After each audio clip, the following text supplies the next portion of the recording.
Greetings, fellow Mario Karts. Tiki here, And Jacob Wile, too.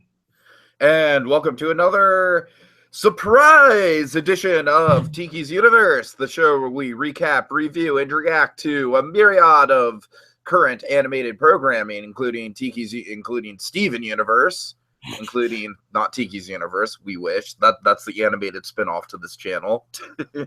Yeah. Steven Universe, Star Wars of Evil, and currently we are talking about Milo Murphy's Law, the collaboration between the creators of Phineas and Ferb and the vocal talents of Weird Al Yankovic. All right, Jacob, so we're on week 4. How are you feeling so far?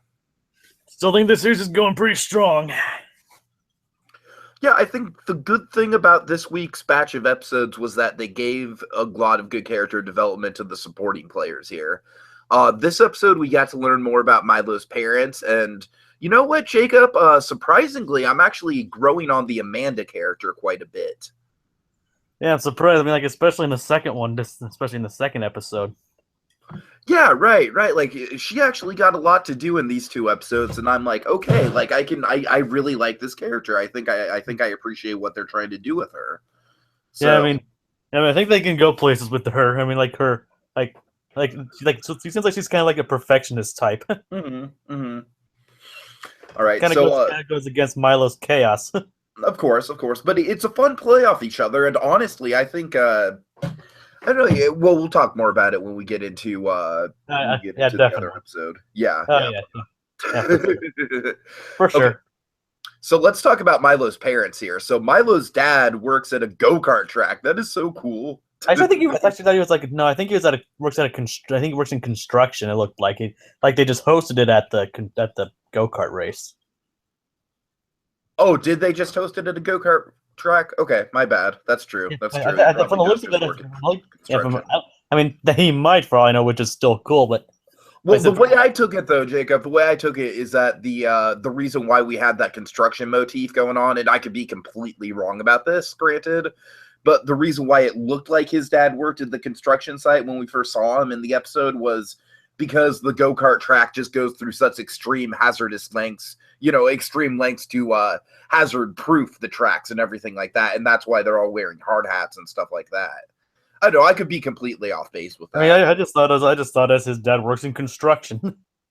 You could be right. Like I said, from the look of things, it looked like that go-kart track, like the whole joke of that location was that it was overly safe, and honestly, I think that sounds like a really good place for Milo's dad to be working, is a place that prides itself on safety. Yeah, definitely. So in theory, I like the idea, but you could be very right that he's just working in construction. They're hosting the party there. Either way, it's fine. I just want to know how he's kept the job. That's true. Like he hasn't fallen off the building or accidentally caused it to fall over or something. Mm-hmm. Okay, so let's see. So the general plot of the episode, very simple, is Zach and Melissa want to throw Milo his first surprise party. Yeah. And so let's see. We get an appearance from Mrs. Murphy. What do you think of Mrs. Murphy so far? Well, we actually saw her a couple episodes. This is actually the first one we see in depth. I think she had a small appearance in Rooting for the Enemy. But like I said, this is actually we get to see her in depth, interacting with Milo and things like that. I mean, honestly, that was such a small appearance, I don't even remember it. So. Well, yeah. The only reason I do is because I remember weird things like that. Right. It's fine, but that's my bad. But she only had this is arguably this is obviously, and this is also the first time if you count things like that. This is also the first time we really see a lot of the dad too. Mr. Murphy. Oh yeah, well that's absolutely. I think his name's Martin Murphy. I think his name's Martin Murphy. Yeah, great name. They go with the whole. Yeah, they go father and son have the M names. Yeah, and I really like him as a character, and I really think this is kind of his standout episode so far. Of course, it's kind of like his big. Okay, let's introduce him as a character because we got a little introduction to him. Obviously we got that short little intro where he comes in crashing on the bike and everything, but that's sunny side up. But here he really gets a personality, and I really like him so far. I'm really liking the entire Murphy family. His sister was really good in the last episode in the Doctor Who parody. They just seem like a bunch of pleasant people despite their constant misfortune. You know what, Jacob? That's like a perfect way to describe it. They're just very pleasant, and that's why I like them. Well put. I mean, like they just accept who they are. I mean, obviously, their mom married into it, so she's obviously okay with it. And I think this episode is kind of leaning towards your suspicions that the female side of the Murphy clan is fine. Sarah didn't have bad luck, but like I said, obviously, since the mom isn't a blood Murphy, she isn't affected by that. Yeah, I think that makes sense. Yeah, but it seems like Sarah doesn't really. She's like I said, Sarah's absent-minded. Like maybe it just only affects the male side for all we know. Well, of course, in Sarah's first appearance, we had that whole debate about the tickets. Well, yeah, and if the bad luck was caused by Milo being there, or if it was just Sarah being forgetful, or if it was, or if she actually has the gene, right. But yeah, but back on topic. But I mean, that was an interesting discussion, though. Sure. But that's the simple idea. Like they try and find a place that could be safe for both Milo and everyone involved. And that's also fun. Go-karting. So they come up with go-karting. Right. You're probably right. They do just kind of come up with it on the spot then. I don't know. It just seems like a place his dad would be good to work at. Like I said, a very safe place. And I mean, like go-karting, for as far as I can tell, is pretty safe. It'd probably be even safe for Milo, and it appears.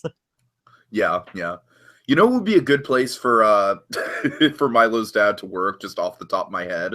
What? Like a factory that produces bounce houses.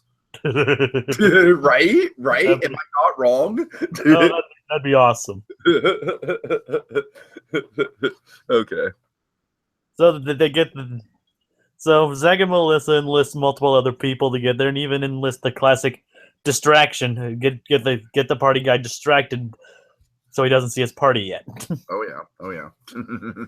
Like it's convenient that this mall's a drive-through window. Gee, more places should have drive-through windows. It'd really speed things up. Okay. It's kind of scary that we both sound like Weird Al. Well, I've been working on my Weird Al impression for years. Well, you do a good one. Like you do a pretty good one. It's convenient. Yeah, I can't really do it. You do a pretty good one. Thanks. I appreciate that. You know, wouldn't go singing with it, but you do a good one. No, I would not dare sing with it. Absolutely not. At least you do a good Milo impression. Okay. But the thing is, yeah. So that's what they do. They enlist like multiple others to come to his party and help like putting it together, and pretty much Milo-proof everything. I love how Melissa suckers in Amanda into doing it. Like and she's like gets into her OCD and perfection. And even Amanda notices, like, don't think I didn't notice what you did. You see, that's what I like about the Amanda character based on what we've seen so far. It's like she accepts her personality even though she knows outright that it's a big character flaw of hers. Yeah, and she just rolls with it. Exactly. Kind of like Milo himself, which is why, again, I kind of think Milo and her would make a nice pair, maybe, potentially. But yeah, like I said, we'll save that for the next episode. Of course. Anyways. Yeah. I guess at least she's willing to take time out of her schedule to do this. Of course. And as we see next episode, time is very important to her. Exactly. So that's why I bring that up. Sure. But she's like, don't think I don't realize what you did. Okay, so we get but we haven't talked about like the guard or return appearance from him. Yeah, Elliot the crossing guard. Make it stop, Milo. He really likes that stop sign. I really want to get that as a prop. That'd be a really fun prop to have. Well, you can probably make one yourself. I mean, it's probably not that hard to make. No, you're right. Like, stop, Milo. There's two meanings of the phrase watch your step. There's watch your step and watch your step. Like, and there's also two meanings to the word duck, apparently. And then when And when he gets he has a duck in his backpack, I found it wandering in traffic, sneaking off. I found it wandering in traffic, and I was thinking you could do something with it, being as though you're a safety guard and all. He's a crossing guard. What does he have to do with ducks? I do admit the only thing I have against this was that whole him being chased by the duck did kind of carry on a bit too long. I mean, yeah, it's funny in concept, but you're right. It kind of turns into a little bit of a Family Guy gag where it's just like, all right, guys, you can cut away from this now. All right. I mean, it was chasing him, then he was silent, it chased him, then he went into the water. Okay, we get he's being chased by a duck. Right. It's not that funny. I do find slightly larger ducks kind of terrifying, like large geese. I mean, that would have been funny, but like I said, he's just being chased by a little white duck. I mean, it's okay. He's off in the distance. Like, if it was closer and more dramatic, it probably would have been more funny. Sure. But since Milo was just watching, because he's told to stay put. I mean, it was just like, okay, he's off in the distance, being chased by a duck. All right, so Elliot inspects Milo's bike, and it barely passes, but then we learn this. I think that shows that he's. I think that just shows that Elliot's willing to be fair with Milo at least. Of course. I mean, he still has his reservations. He puts emphasis on barely. It barely passes. At least he's willing to let Milo go if he passes. Mm-hmm. So he's not entirely out against Milo, it seems, even though he probably is. But he probably can't do that. Not his job to entirely stop people like that. I don't know. I'm probably just looking too much into it. I guess you are. I think because I wasn't really picking up on that context, but I don't know. Like I said. But anyways, like I said, we get the second meaning of the word duck. Yeah, because for some reason the helicopter carrying a tire. Now that was a good payoff for the whole scene. Sure. That made the ducks worth it. Okay, so like I said, the go-kart track, there are a lot of safety precautions in place. Like everyone has to wear helmets and fireproof jumpsuits. So. Yeah, now he won't look out of place. All right. Yeah. Suddenly Milo shows up and is obviously flabbergasted at the fact that they would throw a birthday party for him. Yeah, this is nice. It's a nice gesture on their behalf. I like that. I'm just glad they didn't go to the stereotype where, the party goes wrong and everybody's miserable because of it. I was worried that they would go that route, and I was pleasantly surprised when they didn't. So yeah, props. Oh yeah, definitely. These guys are pretty good at subverting stereotypes like that. Mm-hmm. Okay, so let's see. So we go. We get another song. Again, not sung by Weird Al, but whatever. It's okay. Fortunately, we do get one in the next episode, and you did get your wish. He did sing a bit of opera. Oh, well, okay. That's cool. Oh, you haven't gotten to that part yet. No, I haven't. I still need to watch 5 minutes of it. Oh, sorry. Sorry about that. No, that's okay. It'll give me something to look forward to. It's not a lot, but he technically does sing a bit of opera. Okay. I like how in the song things are going wrong, but they're all saved by the safety hazards that are put in place. And it doesn't bring anybody down because of it. Mm-hmm. Again, kind of a nice subversion of the Murphy's Law thing. Yeah, it's working along with Murphy's Law. Of course, and the only person who actually does get injured is Elliot, who's hit by another tire. Yes, but he's okay. I like how the. Go ahead. He's just more mad about it more than anything else. Let's see. I like how they passed the sign with the turtle. Wear helmets during the action. Do not end up in traction. But after all the fun and festivities are over, it's time for cake. Ice cream cake. Yeah. But DOG got into it. Well, speaking of which, remember that pig we saw last time? Yes. The producer of the show, Robert F. Hughes, actually did confirm that the pig's name is, in fact, P.I.G. P.I.G. Awesome. Yes. I love it.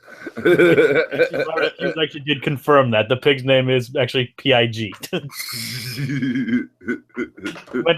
was going to tell you that. That's cool. I like it. All right. But the OG actually ate the cake. And then we get this ridiculous finale where we have...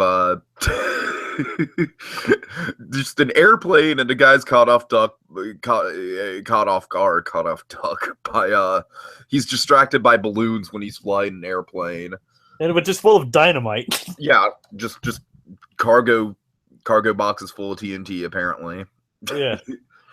Somehow the bubble machine that was launched out of the go-kart race launches onto the street and runs into. It doesn't run into anything, but it distracts one of the drivers of either the ice cream truck or the cake truck. Mm-hmm.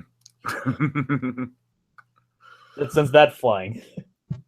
And that ends in like a pretty clever finale of just a rain of ice cream cake. Just ice cream cake everywhere. Ice cream cake falling from the sky. Like first Milo was like, "It's okay if we don't have cake. This has been the best birthday ever." And he's like, "Cake and ice cream." I don't know if it's like, oh, it's like it all seems like, oh no, like we see him at the beginning, like, oh no, how is this gonna this is gonna end up bad? And then at the end, it actually ended up on a pleasant surprise. Like, yeah, it created an ice cream cake fireworks surprise. Yeah, ice cream cake fireworks, Jacob. Let's see Disney try and do that in their theme parks. That would be amazing. although if they did it in reality, it'd probably have a slight taste of gunpowder. Oh God. You know what? I'm willing to take that slight taste of gunpowder if I can taste ice cream cake in the form of a firework. I'm willing to take that. Oh yeah. Okay, so fine. Go ahead. Like I was going to say, it all ended on a good note. Mm-hmm. All right, so final thoughts. Solid episode, like very fun. Like Milo's like, I wish it said kind of said how old he actually was. I mean, that's not really important, but if we it'd be interesting to find out how old Milo actually is. Mm-hmm. I mean, that's not really a nitpick or anything. It just would have been interesting to find out. But like, he's in middle school, so I would wager to say maybe 14. I mean, that's probably a good guess.